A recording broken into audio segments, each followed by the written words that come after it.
مبروك يا عم، اول فلوس ترجع لك. طلع بقى باسبور حماده وبيع العربيه، ولا من شاف ولا من دري. مالك ساكت كده ليه؟ بتفكر فيا يا صاحبي؟ بفكر ارجع العربيه للواد ده تاني. نعم. ليه؟ العربيه دي هي الطعم اللي هتخليهم يصدقوا ويبصموا بالعشر اني مخابرات واني مش عايز منهم حاجه. ايوه يا سعيد، بس عصفور في الايد. اعقلها انت بس.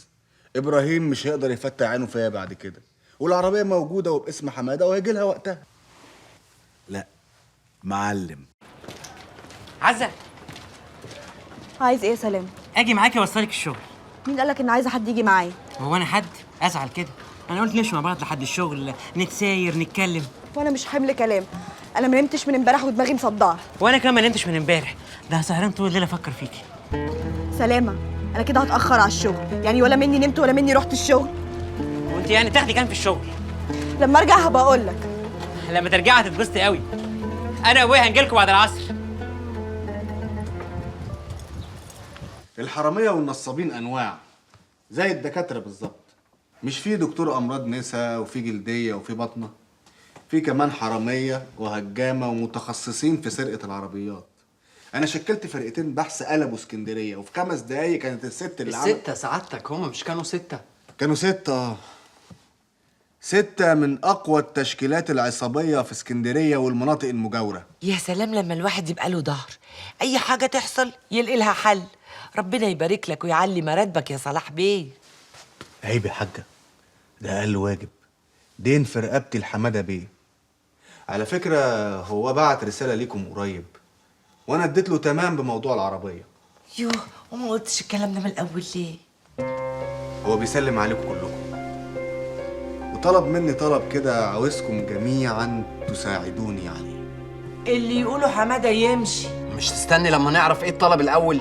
انا كنت ناوي ابعت له تفاصيل موضوع سرقه العربيه واحكي له عن ال6 بتوع التشكيل العصابي، بس قلت لا خلاص. احسن برضه يا صلاح بيه ان انت ما عملتش كده، يعني بلاش نشغله، كفايه اللي هو فيه. بلاش نشغله. هو عايزني ابني بيت 3 ادوار. الدور الاولاني هيعيش فيه ويتجوز فيه وحضرتك معاه. الدور التاني هيتجوز فيه ابراهيم، والدور التالت للانسه حوريه، لحد يعني ما يجي لها ابن الحلال. بيفكر فينا كلنا. عايز يفرح بيك يا عروسه.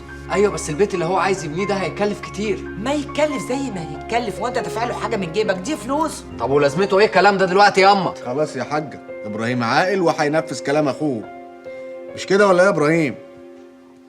كده سعادتك. اظن بقى وجب بس رجب نفرح بالولاد. انا بقول نعمل قعده عاديه كده، يلبسها الشبكه ونكتب الكتاب، وبعديها نروح عاملين زفه صغيره كده جوه الحاره وخلاص. لا يا اسطى، انا عايز افرح وافرح عزة، عايز اعمل فرح كبير وبرقاصه. يا ابني الحاجات دي بتكلف فلوس كتير، وانت عارف البير وغطاه. لا يا اسطى رجب، ما احنا هنشيل النص وانت النص. لا يابا، الاسطى راجع مش هيدفع حاجه، انا اللي طلبت وانا اللي هكلف. بقول لك ايه يا اسطى، ما نخليها دخله وكاتب كتاب على طول يوم الثلاث. ما هو التلات ده بكره يا سلامه. وهو لازم يعني الخميس؟ يا ابني مش القصد. القصد ان احنا مش هنلحق يعني نجهز حاجه. لا ما تحملش هم، من ناحيه التجهيز سيب كله عليا انا. انا قلت اعدي عليكي واخد موافقتك عشان ما تزعليش. بس انا زعلانه. ايوه بس انا كده عملت اللي عليا، اكتر من كده بقى يبقى عداني العيب. انا مش بتكلم عشان فرح البيت، انا بتكلم على العريس ذات نفسه. زي الفل العريس زي الفل يا عواطف. انت بتغلط نفسك يا راجل. ايوه بغلطها، ولازم افضل مغلطها لاني ما قداميش غير كده يا عواطف. ليه؟ هي بايره ولا ناقصه ايد ولا رجل؟ وبعدين في بني ادم هي رايداه. سابني ومشي، اعمل ايه؟ اجري وراه ولا اربطه واجوزها له بالعافيه؟ سيبهولي وانا اجيبه لغايه عندك. فات اوانه يا ام عبد الله، خلاص الفرح الخميس الجاي. يا راجل الواد سلامه ده اصل دماغه دماغ ايه؟ هو عنده دماغ اصلا؟ البنت هترجع لك يا شيخه فلا الله ولا فالك. ما هو اللي ما يشوفش من الغربال. بقول لك ايه يا ام عبد الله، انا خلاص عملت اللي عليا. السلام عليكم. وعليكم يا اخوي.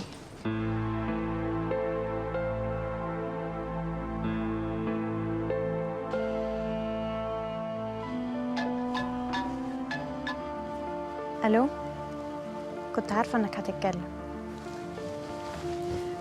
قلبي كان حاسس، حتى الموبايل قدامي وكل شويه يقول هيتكلم هيتكلم. اتكلمت. حوريه انا عايز اشوفك. الشروط يا ست زي ما انت عايزه. طيب ايه اللي تشوفيه؟ مع السلامه.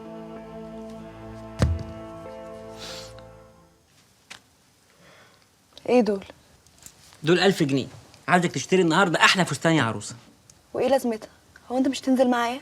هنزل معاكي بس عشان تبقي مطمنه، تبقى الفلوس في جيبك كده تشتري وانت قلبك جامد. انا مطمنه يا سلامه، خلي الفلوس معاك. بجد؟ بجد يا عزه انت مطمنه؟ بجد؟ ايوه يا سلامه، انا عارفه انك مش هتستخسر في اي حاجه. امال مش مبينه ليه؟ ده انا عايز افرح. انا عمري ما فرحت في حياتي يا عز.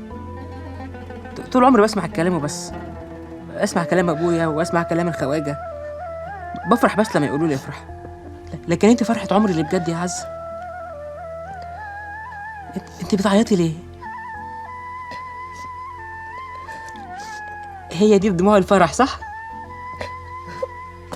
الشاي والبسبوسه اللي بتحبها يا سلامه. ايه ده؟ انت بتعيطي؟ لحقتي تعيطها يا سلامه؟ لا يا خالتي، دي دموع الفرح مش كده؟ اه يا اما دي دموع الفرح. طب قومي يا معدوله اغسلي وشك واظبطي روحك على بال ما سلامه يشرب الشاي عشان ننزل نشتري الفستان. يلا حبيبتي. امسكي يا خالتي. ايه دول؟ دول 1000 جنيه.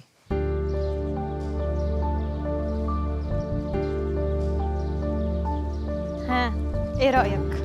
حلو المكان، ظريف. ده الموقع الرسمي للحب في اسكندريه. وانت جايباني هنا ليه؟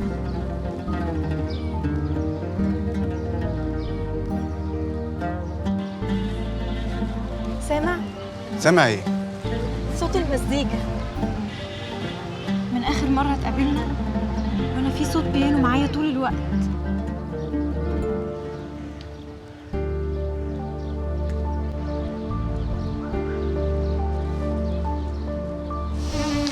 انت لخبطت دماغي. عشان اخر مره يعني لما اتقابلنا وحطيت ايدك على ايدي. عملت لي فيلم، قصدي يعني عملت مشكله كبيره وهي مش مستاهله. الواحد لما بيدوق الحاجه لاول مره ممكن ما يستطعمهاش، بس بعد كده بيعرف طعمها. اتغيرت قوي، ما بقتش فاهم حاجه.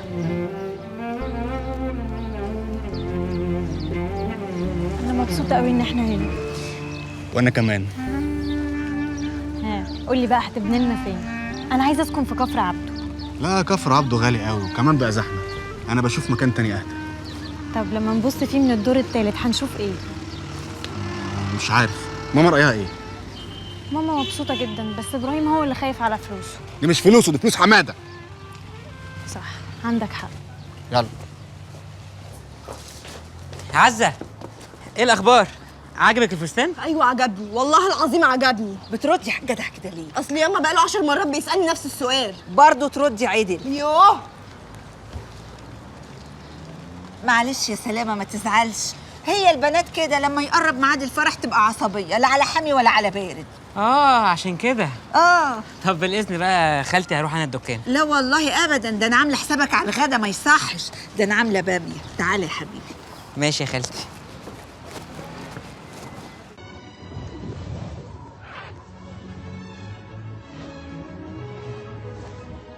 معقول؟ معقول يعرف يعمل دي؟ لا ده يبقى السحر كله في النضارة. مش طايقاه يابا.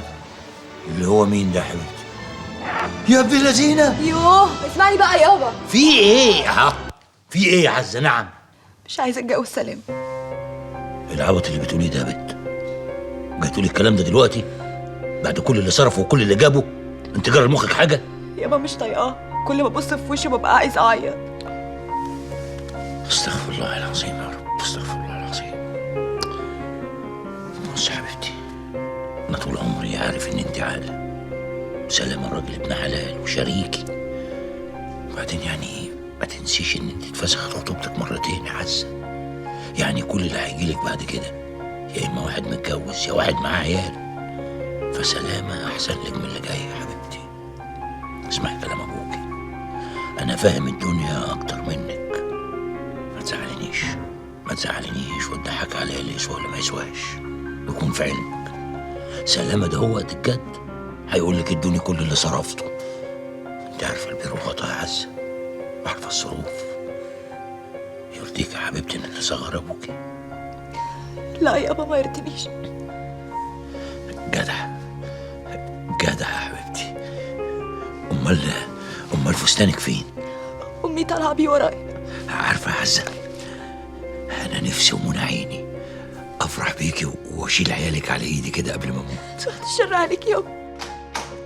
اتفضل يا سلامة، اتفضل. هو انت غريب؟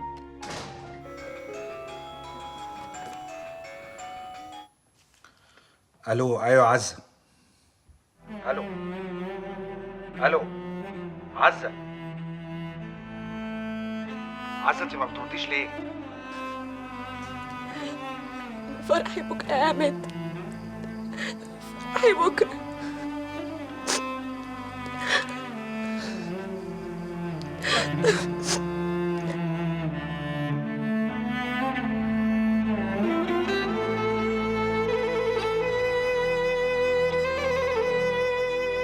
بقول لك ايه يا سامي، عايزك بقى تروقني. مش انت اللي عمال تساعد البرنس انا كمان عايز ابقى برنس. سعيد مين يا عم؟ سعيد ده من ساعة ما رجع من بره وهو بيحرق بره وشعره وحش. ايه يا عم سلامة؟ ابوك ده خنقني وفي الاخر عايز يقسمني فريزلي. بيمصلح عليك. ابويا انا؟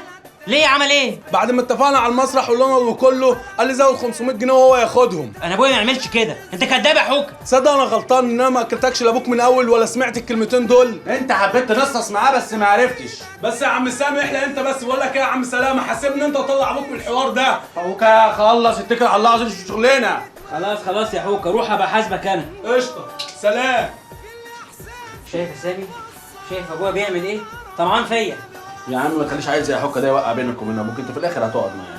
اقعد معاه؟ ما انا قاعد معاه بفلوسي وقاعد معاه بمزاجه. كمان مشاء خدتها له بالعنايات بالعافيه. ماشي يابا ماشي.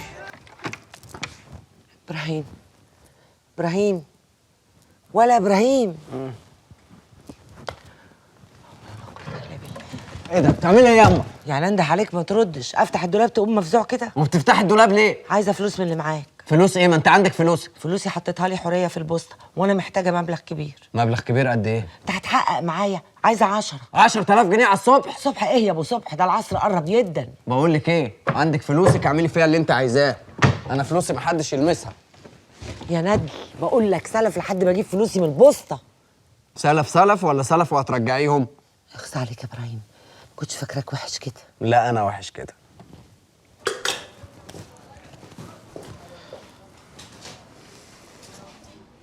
بقالك 4 ساعات عند الحلاق، كنت بتعمل ايه؟ ودفعت له كام بقى في ال4 ساعات دول؟ جرى ايه يابا؟ وانا لسه صبي عندك في الورشه؟ ده انا عريس ومن حق اروق نفسي. ما انا اتجوزت قبل كده مرتين وكبيري اقص شعري واحلق دقني. انت قلت ايه الواد حوكه يابا؟ انت بتصدق الواد الكداب ده؟ ده حته عيل نصاب. احنا كان المفروض جبنا الفراشه من عند دقماء احسن منه وارخص. لما تعوز فلوس يابا بقول لي، وانا مش هعز عليك حاجه. على اخر الزمن هاخد منك انت؟ ليه؟ هي خلاص باظت؟ ما انا عمال اقول لك نوضب الدكان لما لساني اتدلدل ولا سالت فيا. كله باوانه يابا، اتجوز انا بس وهوضب لك الدكان. هما النجارين نصبوا اوضه النوم من بدري وحماتك هناك بتفرش. وعزه معاها؟ لا سابتها من يجي ساعتين كده. طب هطلع لها بقى يمكن تكون عايزه حاجه. روح يا اخويا، تطلهم لغايه ما يركبوك وياخدوا فلوسك. جاتك نيله فيك وفي امك. متشكرين يا بنات، تعبناكم معانا، نجاملكم يوم فرحكم يا رب. يلا يا بنات يلا.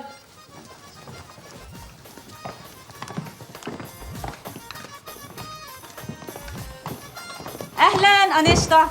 ايه انشطه دي؟ يعني جوز اختي. يوه بدلعك. بس يا بيت سلامة مالوش في الدلع ده، سلامة راجل جد. ويلا اتكلي انت على الله على بيتك، من نجمة الاقيكي قدامي. كنتش جوزك الموكوس ده خلاكي بيتي مع اختك؟ ما انا ياما هو معاكي من اول النهار، وان شاء الله قبل ما تصحي هكون عندك. سلام يا انشطه. ايه يا خالتي عامله ايه؟ خلصتوا؟ ايوه تهد حيلنا والله، وضبنا الشقة كلها حتى اوضة ابوك. هدومك بقى يا حبيبي انا رصيتها لك في الدولاب في الضرفه اللي على اليمين، وادي مفتاح الاوضه، محدش يدخلها فاهم، لحسن حد يرش لكم حاجه ولا يعمل لكم عمل. حاضر يا خالتي. امال عزه مشيت ليه؟ تعبت يا عين امها، ما كانش فاضل حاجه، قلت لها روحي ارتاحي انت. هي برضه متاثره يا سلامه عشان ما عملنا لهاش حنه زي بقيه البنات، ما انت يا اخويا واخدنا على الحامل. معلش بقى يا خالتي، ما بكره الفرح ونفرح كلنا. ربنا يجعل ايامكم كلها فرح وهنا.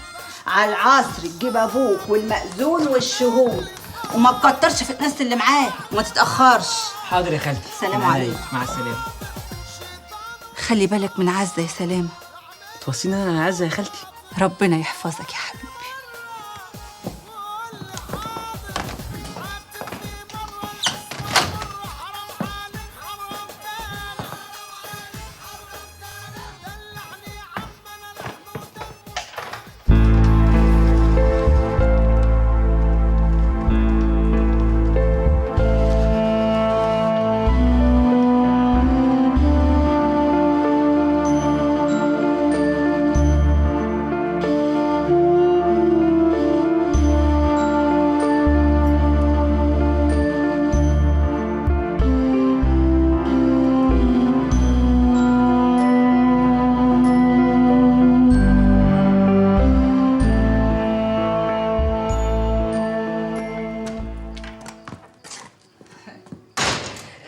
مش عارفه ربنا ما خلقنيش راجل ليه، كنت قاعده اتفرج على التلفزيون ولا على بالي. اتأخرتوا ليه؟ الشقه بعد عنك منتنه، انا عارفه هم عايشين فيها ازاي. شفت يا رجب بنتك وعمايلها؟ بقول لك ايه يا اعتدال، على مهلك على البيت، احنا عايزين نلصمها لغايه ما نوديها بيت جوزها. اهو دلعك ده هو اللي عوجها، اكسر للبت طلع يطلع لها 24. جت نامت طبعا. هي مين دي؟ عزه. عزه ما جاتش اصلا، هي مش معاكي؟ يا مصيبتي دي سايباني بقالها ساعتين واكتر، لا تكون عملت في روحها حاجه. بتدور على ايه؟ بتدور على ايه يا رجل؟ اكتمي انت هتعددي. تكون راحت عند كريمه. كريمه لسه سايباني. ولا هتكون راحت فين؟ تكون عدت على عواطف عشان تتفك معاها بكلمتين. مش عارفه بابا عواطف مقفول ولا جايه. يا لهوي يستر يا رب. موبايلها مقفول. يا مصيبتي يا مصيبتي، بنتي عملت في روحها حاجه يا رجل. بسم الله الرحمن الرحيم. أعوذ بالله من الشيطان الرجيم. إيه اسمعي، عايزة بس. اللهم اجعله خير، اللهم اجعله خير. بسم الله الرحمن الرحيم. أيوه أيوه أيوه أيوه. مساء الخير يا عواطف. مساك بتبص على إيه؟ هو مفيش حد عدى عليكي؟ حد زي مين يعني؟ اي حد يا عواطف. ده اتجننت يا راجل انت، قصدك ايه؟ هكون مخبيه حد عندي يعني؟ وطي صوتك، بلاش فضايح. عزه بنتي ما عدتش عليكي. يا لهوي، البنت طفشت مش لاقيينها. والعيش والملح.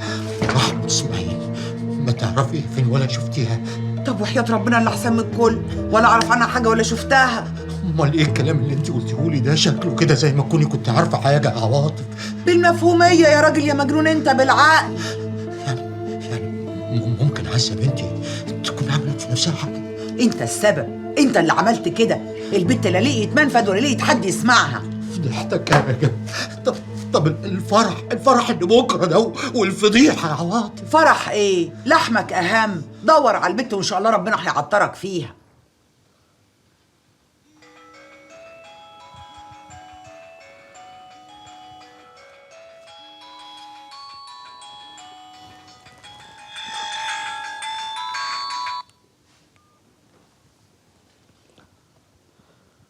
اهلا يا عم رجب. الحمد لله. الف مبروك لعزه، انا فرحت لها. فيك الخير. طبعا كل شيء اسمه نصيب. مع السلامه.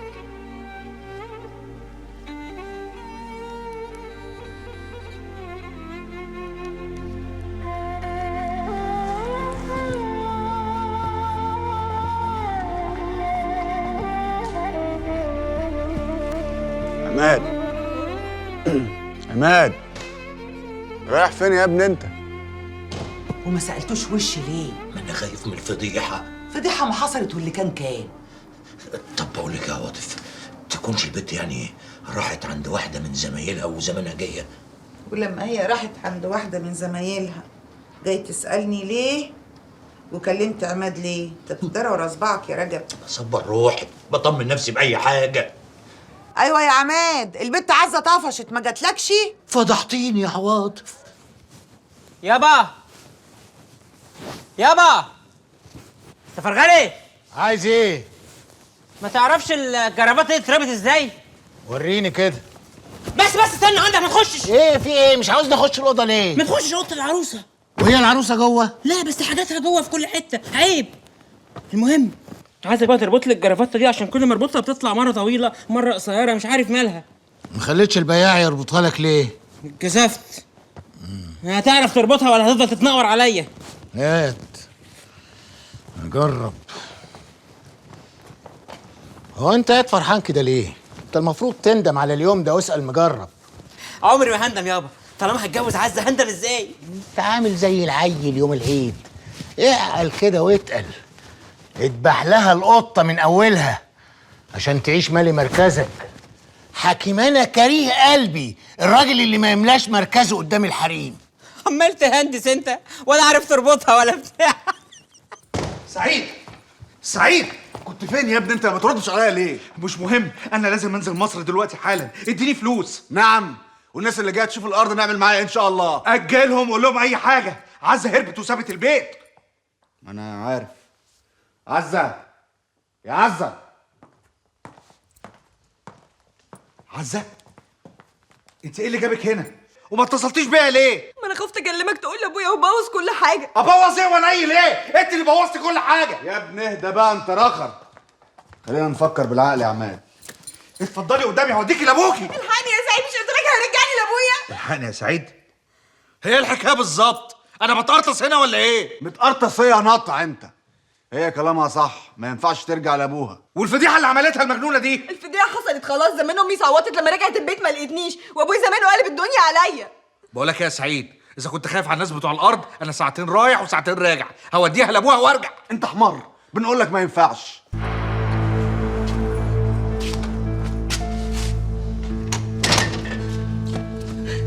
ما لقيتهاش.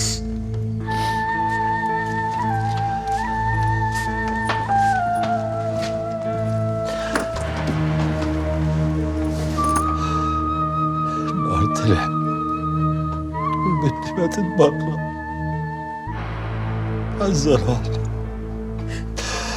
عزة راحت عندنا، البنت راحت. عزة كريمة، صباح الخير يابا.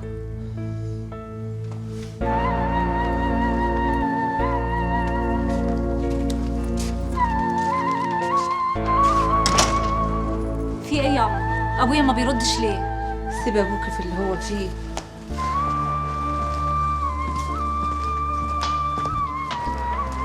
انت زعلان مني عشان انا ما بيتش معاكم؟ ده هو سواد الليل. لا يا كريمة، أختك هربت. يا لهوي، كده هتطلق. يلا عشان تبقى كبلت. انا خالها وكيلها يا مولانا. وكلتي خالك استاذ سعيد يا عزه؟ ايوه وكده. على بركه الله. وانت يا عريس حط ايدك في ايد استاذ سعيد. قول ورايا: اني استغفرت الله.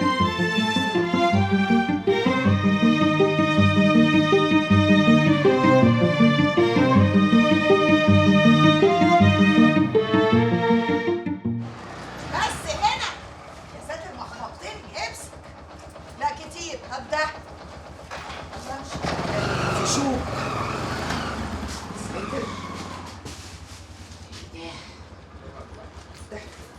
صباح الخير يا معبد. صباح زي غيره. تعالى هنا. رايح فين؟ طالع فوق عند عروستي. عروستك مش فوق، امشي روح يلا. لا ما طالع لحماتي، عشان قالت لي اقول لها هجيب كام واحد ساعه كاتب الكتاب، اصلها قالت لي ما تكترش. انت ما بتفهمش يا سلامه، صح؟ بقول لك عروستك مش فوق، روح. في ايه يا ام عبده؟ انت مالك انت؟ مل على جنابك. يا واد عندهم ميتم فوق، ما تزودش همهم، خلي عندك دم. ميتم ايه؟ النهارده فرحي يا ام عبده. شكلك كده دماغك فوتت. انا دماغي توزن 10 زيك. عروستك طفشت من وشك، فهمت يا سلامه؟ مش هيحصل ومش عايز ومش رايح، انا ماشي. يا ابني عقل امال، الراجل زمانه جاي هياخدنا ويفرجنا على الارض. مش هروح واعلى مفخيل واركبه. يا ابراهيم استنى طيب لغايه لما يجي، بقول له الكلام ده بنفسك يا اخي. هقول له، هو انا اخاف منه؟ شكلك هتقول له دلوقتي حالا، اهو جه. صباح الخير. اتفضل. صباح النور يا حوريه. الله، ما انتوا شكلكم جاهزين اهو. يلا بينا بقى عشان الراجل مستنينا. والله يا ابني انا مش عارفه اقول لك ايه. في ايه يا ام، انتوا غيرتوا رايكم ولا ايه؟ مش احنا، ابراهيم هو اللي رفض الفكره من اساسها. رفض الفكره ومن اساسها؟ بص يا باشا، اسكت انت. بعد اذنك يا حاجه، عايز ابراهيم في كلمتين على انفراد. وماله يا اخويا، اتفضل بيتك. اتفضل قدامي.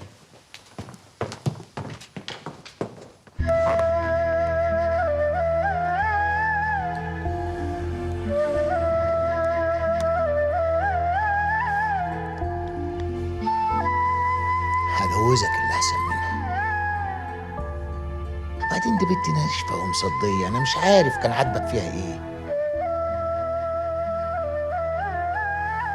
ما تزعلش، لما تهرب دلوقتي احسن ما تهرب وهي في بيتك، تبقى في عب ابوها، صح؟ وبعدين ابوها لازم يدفع كل التكاليف اللي اتكلفناها. الله، هتعمل لي فيها جدع؟ ما بقاش في حاجة عندهم يتبكى عليها.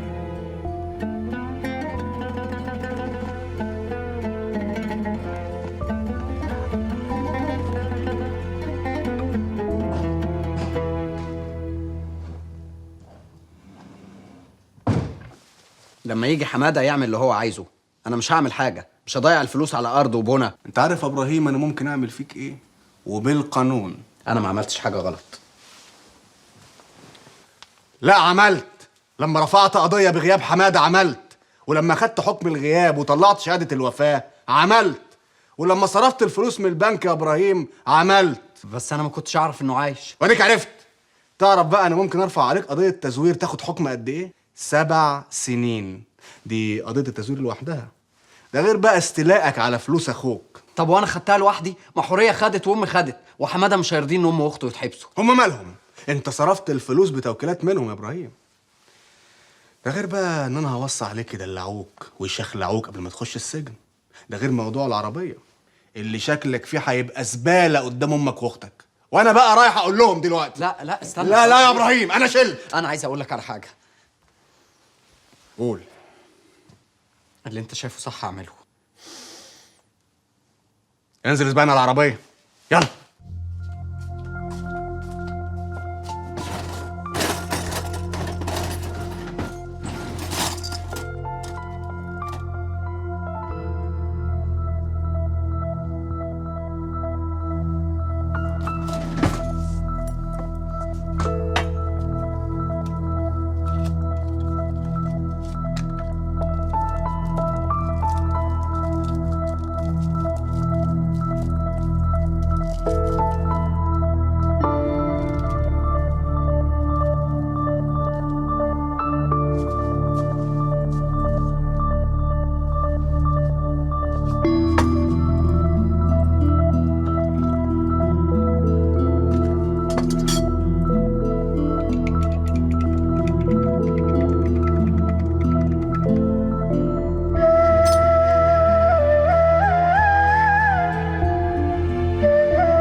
سامحني يا رب، انت اللي عالم بيا.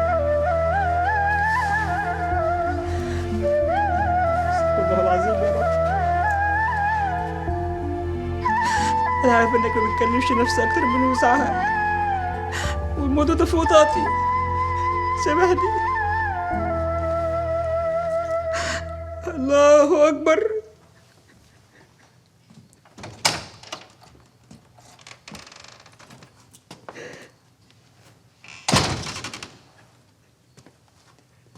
ياه، يا سلام.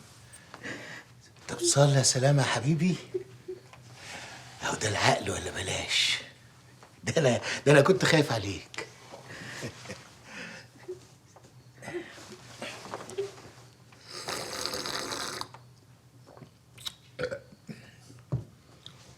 الله اكبر. ربنا يهديك يا ابني ويكملك بعقلك. يا سلام.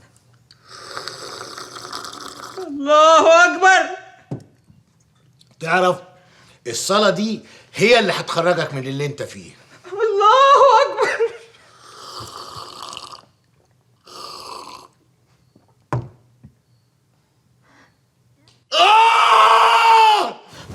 الحقوني الحقوني يا ناس الحقوني.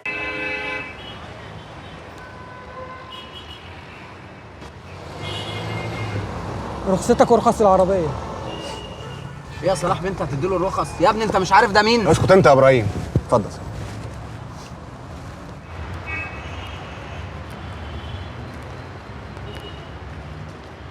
باشا، سعادة الباشا، الرخص يا باشا. سعيد البرنس، هاتولي بسرعة يا أمين، بسرعة. انزل كلم الباشا عاوزك. في ايه يا صلاح بيه؟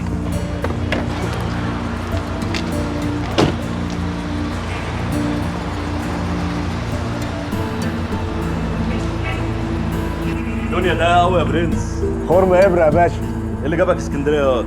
اكل العيش سيادتك، انا الجماعه اللي معايا دول كان عندهم توصيله اسكندريه يعني قلت اوصلهم.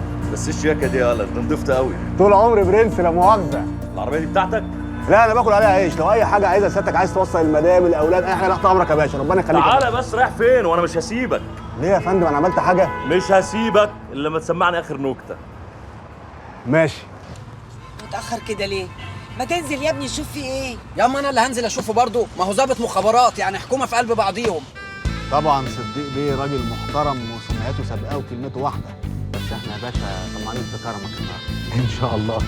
تشربوا ايه بقى عشان الحر؟ خروب؟ انت اكيد بتشتغلنا وفي خروف في الحته المقطوعه دي. يا باشا مفيش داعي للمشاريع، الناس جايه تتفرج على الارض وتخلص. بص يا حاجه، بص يا مدموزيل، ما تبصش انت. هو الباشا ماله مال يا صلاح بيه؟ الارض دي هتبقى كومباوند. الكومباوند ده هيبقى اسمه كومباوند البرنس. ليه بنسميه بقى كومباوند البرنس؟ عشان مش هيقعد هنا غير البرنسات. طبعا احنا وصلنا مواسير الميه والصرف الصحي وكل حاجه. بص يا حاجه، عندك هناك قطعه الارض دي واخدها وزير العدل، القطعه اللي بعديها بتاعت رئيس الوزراء. يا سلام، وكل دول بقى شارين هنا؟ الكومباوند ده هيبقى تري شيك. حضرتك بس اصبري 6 اشهر هتلاقي هنا مليان خضره، وهيبقى فيه ملاعب جولف وملاعب سكواش وسويمنج بولز. ده هيبقى جنه. انا لولا بس الباشا كنت صبرت 6 اشهر وضربت السعر في 3.